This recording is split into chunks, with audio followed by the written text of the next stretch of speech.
আসতে হবে এবং এইটা তোমাদের চিনানোর জন্য এবং যেন তোমরা দেখে যেতে পারো যে এখানে কি আছে এবং ওই অনুযায়ী স্বপ্ন দেখতে পারো,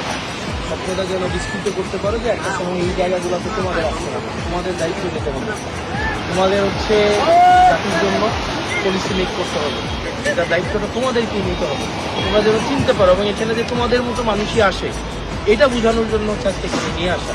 এখানে যে শুধুমাত্র নির্দিষ্ট একটা অংশের মানুষ আসবে, শুধুমাত্র নির্দিষ্ট কিছু পরিবারের মানুষ আসবে বা নির্দিষ্ট কিছু অর্থনৈতিক সামর্থ্যের মানুষ আসবে সেটা হোক, যার দক্ষতা থাকবে, যাদের সামর্থ্য থাকবে, যার মেধা থাকবে, যারা মানুষের কাছাকাছি যেতে পারবে, সবারই এখানে হচ্ছে আসার ক্যাপাসিটি আছে।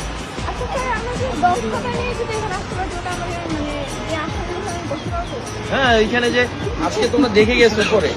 উপরে দেখছো আজকে মানে দর্শক হিসেবে, আর একটা সময় যদি তোমরা তোমাদের দক্ষতা দিয়ে যোগ্যতা দিয়ে আসতে পারো তাইলে আজকে উপরের গ্যালারিতে ছিলে, এরপরে তোমরা ওই নিচের গ্যালারিতে সংসদ সদস্যরা যেখানে বসে এখানে তোমরা একদিন বসতে পারো।